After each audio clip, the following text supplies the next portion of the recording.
Hello viewers, welcome to I school. তোমাদের সকলকে I স্কুলে স্বাগত জানাচ্ছি। আজকের পর্বে আমরা ক্লাস 7-এর 14 নম্বর চ্যাপ্টার ত্রিভুজের ধর্ম নিয়ে আলোচনা করব। তো দেখো, ত্রিভুজ কাকে বলে? তিনটি সরলরেখা দ্বারা সীমাবদ্ধ সমতলিক ক্ষেত্রকে বলা হয় ত্রিভুজ। এই মনে করো একটা সরলরেখা, আরেকটা সরলরেখা, এই আরেকটা সরলরেখা। এই তিনটা সরলরেখা দ্বারা সীমাবদ্ধ এই যে ক্ষেত্রটা, সমতলিক ক্ষেত্রটা, এটাকে বলা হচ্ছে ত্রিভুজ। তাহলে এই ত্রিভুজের আমরা নাম দিতে পারি এ বি সি। তাহলে এই ত্রিভুজের কয়টা বাহু? তিনটা বাহু, তিনটি বাহু। বাহুগুলো কি কি? এ বি একটা বাহু, বিসি একটা বাহু, আর সিএ একটা বাহু। এই যে এটা একটা বাহু, এটা একটা বাহু, এটা একটা বাহু। তাহলে একটা ত্রিভুজের কয়টা বাহু থাকে? তিনটা বাহু। আর কোণ কয়টা থাকে? তিনটা কোণ। এটা একটা কোণ, এটা একটা কোণ, এটা একটা কোণ। তাহলে ত্রিভুজের তিনটি কোণ। এই কোণগুলোর নাম কি? এই কোণটার নাম কি? এই কোণটা আমরা এদিক থেকেও নিতে পারি, এদিক থেকেও নিতে পারি। এই কোণটার নাম হচ্ছে বি এ সি, এই কোণটার নাম হচ্ছে A B C, A B C, আর এই কোণটার নাম হচ্ছে বিসিএ অথবা এসিবি, বিসিএ। আমরা যখন কোনো কোণের নামকরণ করব, যেই কোণটা করব সেটা মাঝখানে থাকবে। দেখো দেখি, আমরা এই এ কোণটা করার সময় এটা মাঝখানে রেখেছি, বি কোণটা করার সময় এটা মাঝখানে রেখেছি, সি কোণটা করার সময় সিটা মাঝখানে রেখেছি, বাকিটা আমরা এদিক ওদিক নিতে পারি, কোনো সমস্যা নেই। তাহলে একটা ত্রিভুজের তিনটা বাহু থাকবে, তিনটা কোণ থাকবে। এইবার এই তিনটা কোণের যোগফল সবসময় কত হবে? 180 ডিগ্রি হবে। কত হবে? 180 ডিগ্রি। এর বেশিও হবে না, কমও হবে না। এটা একটা ত্রিভুজের ধর্ম। ত্রিভুজের তিনটা কোণের সমষ্টি কত? 180 ডিগ্রি। তাহলে আমরা পেলাম ত্রিভুজের তিনটা বাহু, তিনটা কোণ, এবং এই তিনটা কোণের সমষ্টি হচ্ছে 180 ডিগ্রি। তারপরে আরেকটা জিনিস বলে দিই, যে এই মনে করো এ বিন্দু থেকে যদি বিসি বাহুর মধ্যবিন্দু, এইটা মনে করো বিসি বাহু মধ্যবিন্দু মনে করো ডি, এই এ ডি যদি আমরা যুক্ত করি, এ ডিটাকে বলা হবে কি? মধ্যমা। কি বলা হবে? মধ্যমা। ঠিক একই রকমভাবে মনে করো এসি বাহুর মধ্যবিন্দু মনে করো ই, তাহলে এইটা যদি আমরা যুক্ত করি বিই, এটাও একটা মধ্যমা। আবার এ বি বাহুর মধ্যবিন্দু যদি এখানে একটা এফ হয়, তাহলে আমরা যদি যুক্ত করি, তাহলে হচ্ছে সিএফ, এটাও একটা মধ্যমা। তাহলে একটা ত্রিভুজের কয়টা মধ্যমা থাকে? তিনটা মধ্যমা। কয়টা মধ্যমা? তিনটি মধ্যমা। বোঝা গেল? এইবার এই তিনটা মধ্যমা একটি নির্দিষ্ট বিন্দু দিয়ে যাবে। এই যে তিনটি মধ্যমায় একটা বিন্দু দিয়ে যাবে, এই বিন্দুটার নাম দিলাম মনে করো জি। তাহলে তিনটা ত্রিভুজের তিনটা মধ্যমা থাকে, এই তিনটা মধ্যমা একটা বিন্দু দিয়ে যায়, সেই বিন্দুটার নাম এখানে আমরা জি দিয়েছি। বোঝা গেল? তারপরে দেখো, একটা ত্রিভুজে যদি আমরা উচ্চতা নিই, এই মনে করো একটা ত্রিভুজ,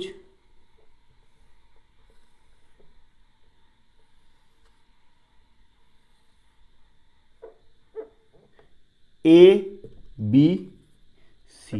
এই ত্রিভুজের উচ্চতা বলতে আমরা কি বুঝবো? উচ্চতা বলতে আমরা এটাকে যদি আমরা ভূমি ধরি, এই ভূমির উপর এখান থেকে লম্ব আঁকাবো। কি আঁকাবো? লম্ব। এটার নাম দিলাম মনে করো এডি। এটা কি হচ্ছে? 90 ডিগ্রি হবে এখানে লম্ব। এডিটা কার উপর লম্ব? বিসির উপর লম্ব। আর এডিটা হচ্ছে এখানে উচ্চতা। বোঝা গেল? তাহলে এডিটা হচ্ছে লম্ব, এডিটা কিন্তু মধ্যমা না। এই মনে করো যদি এখানে আমরা মধ্যবিন্দু নিতাম, এখানে এটার নাম দিলাম মনে করো পি, তখন যদি আমরা এপি যুক্ত করতাম, তাহলে এপিটা হতো মধ্যমা, কিন্তু এডিটা মধ্যমা না, এডিটা হচ্ছে কি? লম্ব। কার উপর লম্ব? এডিটা, এখানে এপিটা মধ্যমা, আর এডিটা হচ্ছে লম্ব বা উচ্চতা। ঠিক আছে? আমরা এটাকে যদি ঘুরিয়ে দিই, মনে করো এটা এদিকে নিলাম, এই এবিটাকে এদিকে শুয়ে দিলাম, আর এটা খাড়া করলাম, তখন আমাদের কি হবে? তখন এই যে এটা এখান থেকে যদি আমরা লম্ব আঁকাই, এখান থেকে আমরা যদি লম্ব আঁকাই, মনে করো এই যে এটা হচ্ছে, এটাকে নাম দিলাম মনে করো সিই, তাহলে সিইটাও এই ত্রিভুজের উচ্চতা হবে। বোঝা গেল? আবার এখান থেকে যদি আমরা আঁকাই, এইটা মনে করো এফ, BF লম্ব আঁকাচ্ছি, এটাও একটা উচ্চতা। তাহলে একটা ত্রিভুজের আমরা তিনটা উচ্চতা পেতে পারি তিনভাবে। কয়টা উচ্চতা? তিনটা উচ্চতা পেতে পারি এবং তিনটা মধ্যমা পেতে পারি। যখন উচ্চতা আলাদা আলাদা হবে তখন তাদের ভূমিগুলাও আলাদা আলাদা হবে। বোঝা গেল? তাহলে আমাদের একটা ত্রিভুজের তিনটা বাহু, তিনটা কোণ এবং এই তিনটা কোণের সমষ্টি হচ্ছে 180 ডিগ্রি। তিনটা মধ্যমা, এই তিনটা মধ্যমা একটা বিন্দু দিয়ে যাবে এবং এই যে উচ্চতাগুলো আছে এই উচ্চতাগুলো আমাদের একটা নির্দিষ্ট বিন্দু দিয়ে যাবে। বোঝা গেল? তারপরে চলে যাচ্ছে আমরা ত্রিভুজের আমরা প্রকারভেদে। কত প্রকারের ত্রিভুজ হতে পারে? দেখো, কোণ ভেদে ত্রিভুজ তিন প্রকার হতে পারে। একটা ত্রিভুজের প্রতিটা কোণই যদি সূক্ষ্মকোণ হয়, প্রতিটা কোণ যদি সূক্ষ্মকোণ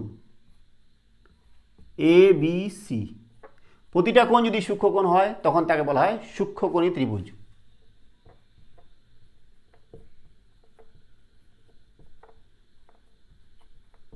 সূক্ষ্মকোণ মানে কি? মানে সূক্ষ্মকোণ কাকে বলে? 90 ডিগ্রির কম, 90 ডিগ্রি থেকে ছোট। যদি কোণ 90 ডিগ্রি ছোট হয় তখন তাকে আমরা কি বলি? সূক্ষ্মকোণ।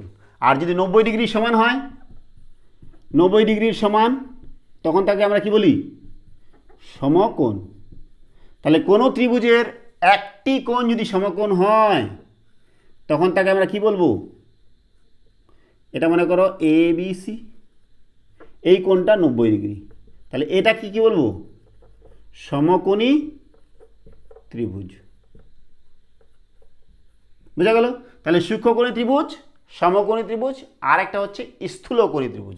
স্থূলকোণী মানে কি? স্থূলকোণ কাকে বলে? 90 ডিগ্রির বেশি এবং 180 ডিগ্রির যদি কম হয় তখন তাকে আমরা স্থূলকোণ বলি। তাহলে একটা কোণ মনে করো এরকম হয়ে গেল,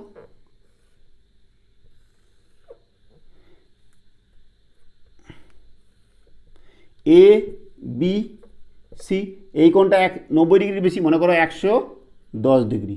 তাহলে এইটা আমরা কি পাচ্ছি? স্থূলকোণী ত্রিভুজ। তাহলে কোণ ভেদে আমরা ত্রিভুজ কয় প্রকার পেলাম? তিন প্রকার, সূক্ষ্মকোণী, সমকোণী, স্থূলকোণী। এবার বাহু ভেদেও আমরা তিন প্রকার পাবো। বাহু ভেদে মানে কি? যদি তিনটা বাহুই সমান হয় তখন আমরা কি বলবো? সমবাহু ত্রিভুজ। কেমন হবে ছবিটা? এই মনে করো এই বাহুটা, এই বাহুটা, এই বাহুটা ABC, মানে AB বাহু সমান BC বাহু সমান CA বাহু যদি হয় তখন তাকে আমরা কি বলবি? সমবাহু ত্রিভুজ। তিনটা বাহু যদি সমান হয় তখন তাকে আমরা কি বলি? সমবাহু ত্রিভুজ। আর যদি দুটো বাহু সমান হয়,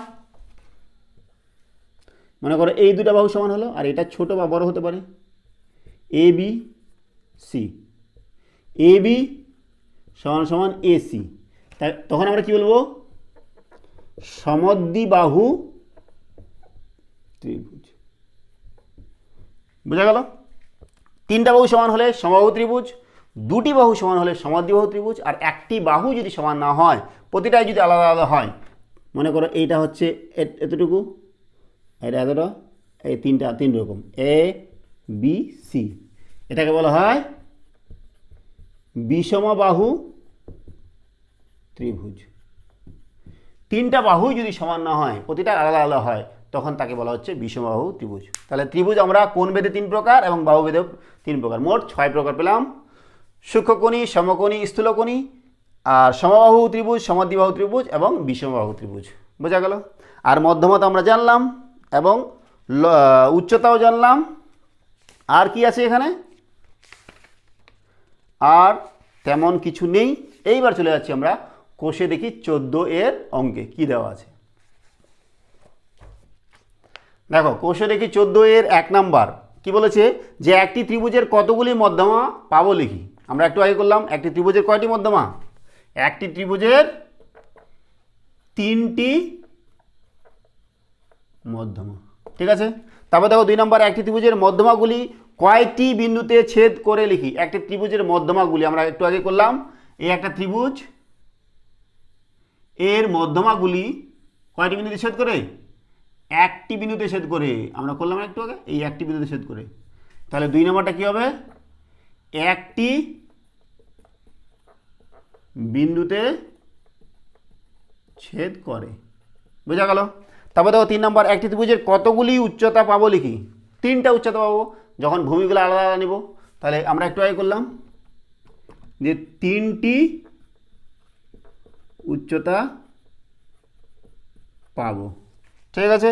তারপর দেখো 4 নম্বর, একটি ত্রিভুজের উচ্চতাগুলি কয়টি বিন্দুতে ছেদ করে লিখি। একটি ত্রিভুজের উচ্চতা আমরা একটু আগে বললাম, একটি ত্রিভুজের উচ্চতাগুলোও একটি বিন্দুতেই ছেদ করবে। কয়টি বিন্দুতে? একটি বিন্দুতে ছেদ করবে।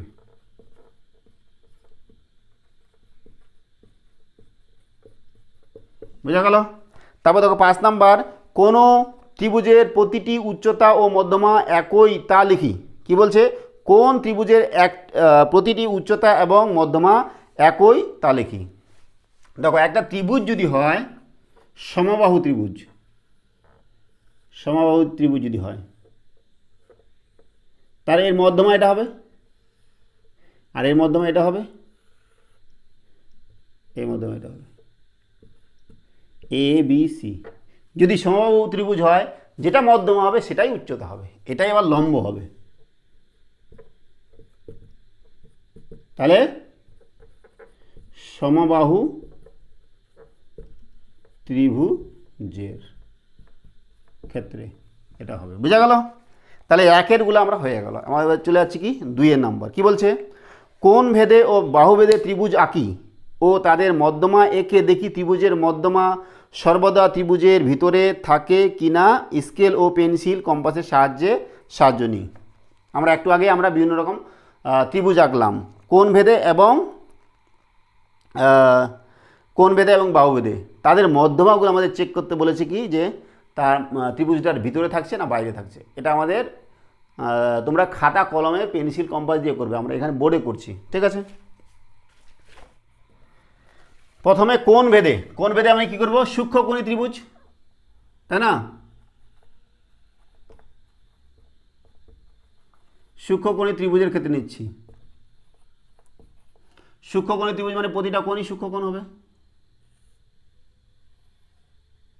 সমান হতে পারে বাহুগুলা, আবার নাও সমান হতে পারে। তাহলে সূক্ষ্মকোণী ত্রিভুজের ক্ষেত্রে মধ্যমা দেখো, এর মধ্যমা গেল, এটার মধ্যমা গেল। তাহলে এই মধ্যমাগুলা ত্রিভুজের ভিতরে আছে না বাইরে? ভিতরে আছে, গেল সূক্ষ্মকোণী। তারপরে 2 নম্বরে কি করছি? 1 নম্বরে গেল এটা, 2 নম্বর সমকোণী নিব। সমকোণী ত্রিভুজের ক্ষেত্রে এই সমকোণ ত্রিভুজ, ঠিক আছে না? এর মধ্যমা এটা হবে, মধ্যবিন্দু, এই মধ্যমা গেল, আবার এটার গেল, আর এটার মধ্যবিন্দু এটা। তাহলে কি বলেছে দেখো, মধ্যমাগুলি কি বলেছে? দেখি ত্রিভুজের মধ্যমা সর্বদা ত্রিভুজের ভিতরে থাকে কি না। মধ্যমাগুলো ত্রিভুজের ভিতরে আছে না? প্রতিটা মধ্যমাই ত্রিভুজের ভিতরে আছে, তাহলে সমকোণী ত্রিভুজের ক্ষেত্রেও ভিতরে আছে। তারপর 3 নম্বরে দেখো স্থূলকোণী। স্থূলকোণীর ক্ষেত্রে দেখো, স্থূলকোণী যদি এটা স্থূলকোণী নিতে হবে,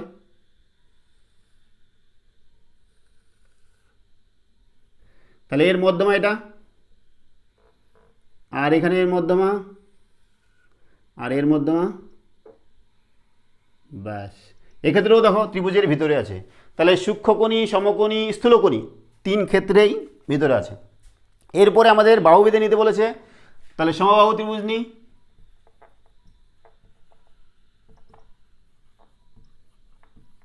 সমবাহু ত্রিভুজের ক্ষেত্রে এই বাহুটা সমান, এই বাহুটা সমান, এই বাহুটা সমান, 3টা বাহু সমান। এক্ষেত্রে মধ্যমা দেখো, এইটা মধ্যমা এখানে গেল, এই মধ্যমা গেল, এই মধ্যমা গেল। ত্রিভুজের ভিতরে আছে না বাইরে আছে? অবশ্যই ত্রিভুজের ভিতরে আছে। সমদ্বিবাহু নিব, সমদ্বিবাহু ত্রিভুজ, এই বাহুটা আর এই বাহুটা সমান, একটু কাছাকাছি নিই, এই দুটো সমান আর এটা ছোট, ঠিক আছে। তাহলে দেখো এই মধ্যমা গেল, আর এখানে মধ্যমা, আর এখানে মধ্যমা, ত্রিভুজের ভিতরে আছে সমবাহু ত্রিভুজ, সমদ্বিবাহু ত্রিভুজ, এবার বিষমবাহু ত্রিভুজ।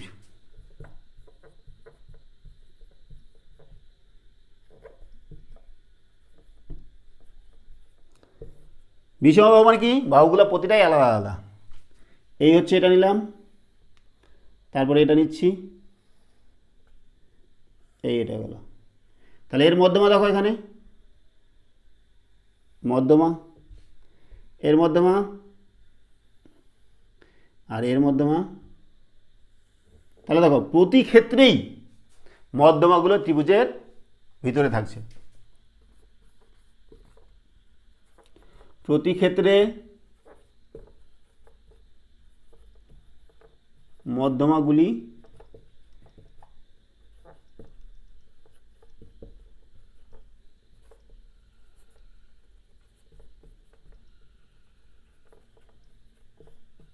ঠিক আছে।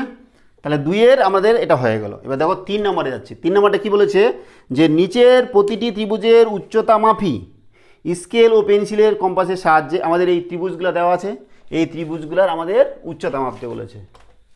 তো দেখো তোমরা স্কেল দিয়ে তোমাদের বইয়ে যেটা আছে সেটাই করবে। তো আমি কি করছি দেখো, এখানে বোর্ডের মধ্যে ছবিটা আঁকার চেষ্টা করছি, এবং এই দেখো ছবিটা এরকম আছে না,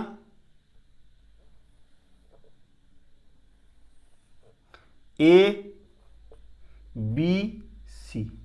তাহলে এর উচ্চতা মাপতে গেলে আমাদের কি করতে হবে, এখানে লম্ব আঁকাতে হবে। তোমরা পেন্সিল কম্পাস দিয়ে লম্ব আঁকাবে কীভাবে, এখান থেকে এখানে বসাবে, তারপরে এবারে কেটে দিবে, ঠিক আছে। যেই দুটো বিন্দুতে ছেদ করবে সেখান থেকে আবার এদিকে বসাবে, এদিকে বসিয়ে তারপরে লম্ব হয়ে যাবে একটা, এই লম্ব হয়ে যাবে, বোঝা গেল। এটাই হচ্ছে কি তার উচ্চতা, নাম দিলাম মনে করো ডি। এটা মাপবে কতটা হচ্ছে স্কেল দিয়ে, বোঝা গেল। তারপর দেখো এই ছবিটা এইভাবে আছে না,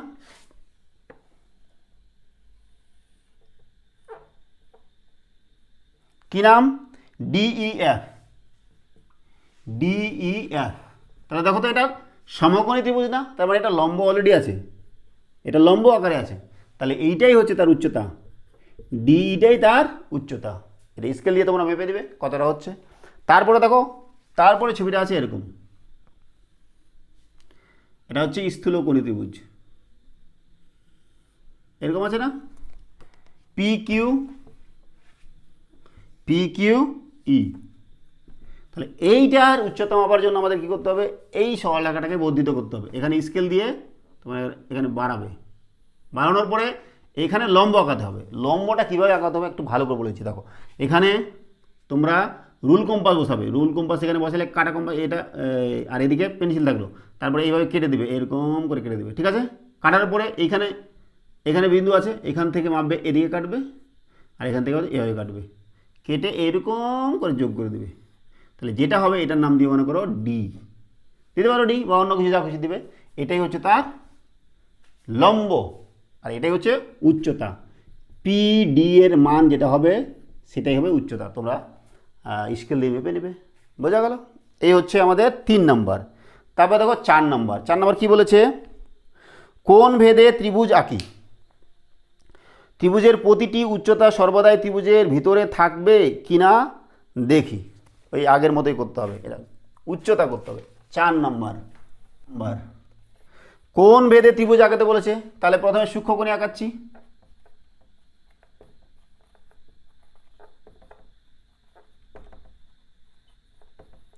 সূক্ষ্মকোণী ত্রিভুজ, তার মানে প্রতিটা কোণ সূক্ষ্মকোণ। এই গেল, ঠিক আছে। নাম দিলাম মনে করো এ বি সি। এইবার কি বলেছে, যে এদের উপর ত্রিভুজের প্রতিটি উচ্চতা সর্বদা ত্রিভুজের ভিতরে আছে কিনা উচ্চতা নিব। দেখো এর উচ্চতা লম্বা আঁকাতে হবে, মানে এখানে লম্বা হলো, এর নাম দিলাম ডি। এবার এরপর লম্বা আঁকাতে হবে, এই মনে করো এটাই লম্ব হয়ে যাবে ই, আর এখান থেকে এই লম্ব এরকম হয়ে যাবে এফ। তাহলে এই যে লম্বগুলো একটা বিন্দুতে ছেদ করলো, আমরা এখানে দেখাতে পারলাম। আবার এই যে লম্ব তিনটাই কিন্তু ত্রিভুজের ভিতরে আছে, বাইরে নেই, বোঝা গেল। আর বাইরেও থাকতে পারে, এক্ষেত্রে বলা যাবে না। তারপর দেখো সূক্ষ্মকোণী গেল, এইবার কি নেব, সমকোণী নেব। সমকোণী, সমকোণী ত্রিভুজ। সমকোণী ত্রিভুজের ক্ষেত্রে দেখো ছবিটা কেমন হবে, এটা সমকোণী ত্রিভুজ না, নাম দিলাম মনে করো পি কিউ আর। তাহলে দেখো এটা লম্ব, আবার এখান থেকে এটা লম্ব হয়ে গেল, আবার এখান থেকে যদি আমরা আঁকাই এটা একটা লম্ব হবে, বোঝা গেল? এটা একটা লম্ব, এটা একটা লম্ব, এটা একটা লম্ব, এটার নাম হচ্ছে মনে করো আর দিলাম। তাহলে লম্বগুলো এখানে কি ত্রিভুজের ভিতরে এবং ত্রিভুজের উপরে, বাহুর উপরে আছে, তাই না? তারপর দেখো সূক্ষ্মকোণী, সমকোণী, স্থূলকোণী। স্থূলকোণী ত্রিভুজ। স্থূলকোণী ত্রিভুজের ছবিটা আমরা জানি কেমন হবে। এই দেখো স্থূলকোণী ত্রিভুজের ছবি এরকম, এই কোণটা 90 ডিগ্রি বেশি নিতে হবে, এই গেল। নাম দিলাম মনে করো আর এস পি। তাহলে দেখো এখান থেকে যদি আমি লম্ব আঁকাই তাহলে কোন দিকে যাবে, এদিকে যাবে না, আমাদের এটা বাড়াতে হবে, এইটা হবে লম্ব, এটার নাম মনে করো আর ডি। ঠিক আছে, এখান থেকে লম্ব এটা হলো, আর এখান থেকে লম্ব আঁকালে এটা হবে মনে করো ই। আর এখান থেকে লম্ব যদি আঁকাই এইবার ওপরে আমাদের এখানে বাইরে আসবে, এটা বাড়াতে হবে, এইরকম হবে লম্ব এফ। তাহলে বলো দেখি এই যে আর ডি লম্বটা আর পি এফ লম্বটা ত্রিভুজের ভিতরে আছে কি ত্রিভুজের বাইরে আছে? তাহলে এক্ষেত্রে আমরা কি দেখব যে উচ্চতাটা কি ত্রিভুজের ভিতরে থাকছে না বাইরে থাকছে? ত্রিভুজের ভিতরেও থাকতে পারে, বাইরেও থাকতে পারে। উচ্চতাটি ত্রিভুজের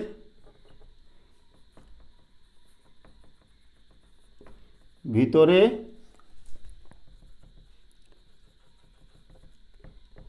ভিতরেও থাকতে পারে,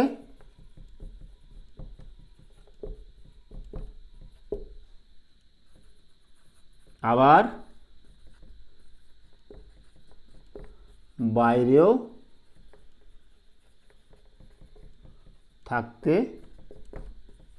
পারে। বোঝা গেল? তাহলে এই হচ্ছে আমাদের কোষে দেখি 14 এর সমস্ত অঙ্কের সমাধান, যেটা আমাদের চ্যাপ্টার ছিল ত্রিভুজের ধর্ম। বোঝা গেল? আজকে আমরা এখানে রাখছি। সঙ্গে থাকার জন্য অসংখ্য ধন্যবাদ। দেখা হচ্ছে পরে ভিডিওতে। Have a nice day.